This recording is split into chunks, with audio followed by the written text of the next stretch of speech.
Belle Diaspora, bonjour tout le monde, j'espère que vous portez bien. Aujourd'hui, nous allons parler des caractères. Caractères qui vous aident à réussir en fonction des circonstances. Et vous allez me dire, mais combien de caractères est-ce que j'ai?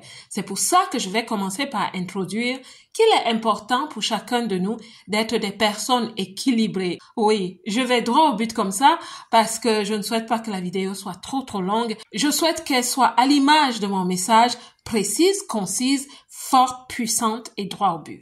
Alors, le caractère. Généralement, nous avons un trait de caractère.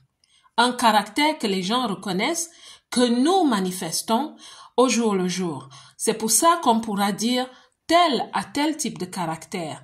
Je sais que tel réagirait de cette façon dans cette circonstance parce que je la connais, parce qu'on la connaît. Mais si vous faites attention, les psychologues et les sociologues nous disent que c'est bien d'être une personne équilibrée, c'est-à-dire une personne adaptable. Tu peux t'adapter à toutes les situations de la vie parce que le but de la vie, c'est de pouvoir s'en sortir.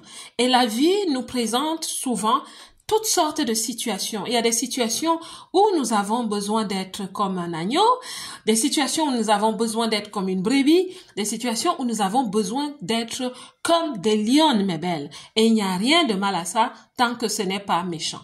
Alors, l'équilibre. Chercher l'équilibre signifie que nous devenons des personnes adéquates, adaptables, des personnes qui naviguent au travers de la vie sans trop de mal.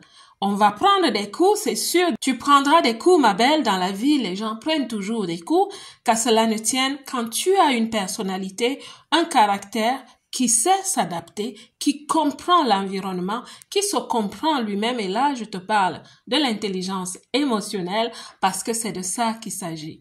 Il s'agit de nos émotions. Savoir juguler nos émotions, savoir les adapter. Et je viens donc dans cette vidéo te dire, dans la diaspora, parce que sur cette chaîne, j'encourage et je booste les femmes dans la diaspora à être celles qui sortent de l'eau et finalement sortent du lot. Et pour cela, on a besoin d'une certaine personnalité. Alors, que disent les psychologues? Les psychologues distinguent 4 types de personnalités. Les personnalités conformes, les personnalités stables, influentes ou dominantes. Selon eux, les personnalités conformes sont déterminées par la couleur bleue. Les personnalités stables sont représentées par la couleur verte. Maintenant, les influents sont assimilés par la couleur jaune et aux dominants, on attribue la couleur rouge. Et je t'assure que si tu te cadres dans un seul type de personnalité, c'est-à-dire que tu n'as pas travaillé sur toi, et encore, entre parenthèses, je ne nous conseille pas de devenir des caméléons. Ce n'est pas de ça qu'il s'agit. Il s'agit de l'intelligence. L'intelligence émotionnelle.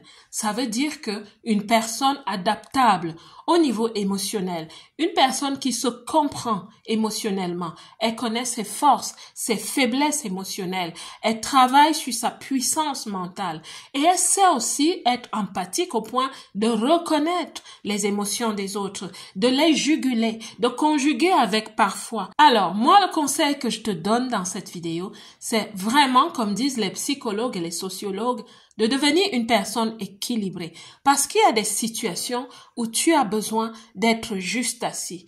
Imagine que tu es autour d'une table avec des personnes vraiment élevées, des personnes qui ont fait de hautes études, qui parlent bien, de qui tu peux apprendre. Ou alors en entreprise ou pendant que tu fais tes affaires avec des partenaires, des patrons qui sont vraiment d'une haute hiérarchie. Je te conseille à ce moment-là d'être une personne posée, qui écoute avec de la réserve.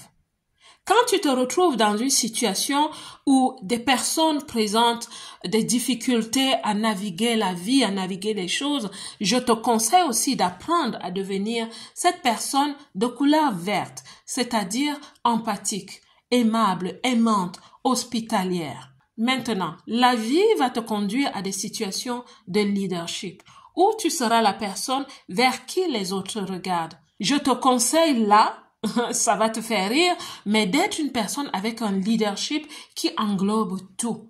Parce que là, je vais aussi te parler de la couleur rouge, où on est aussi un peu dominant. pas écrasant pour les autres, pas destructif, pas un bourreau pour les autres, mais on a une place où on comprend sa vertu.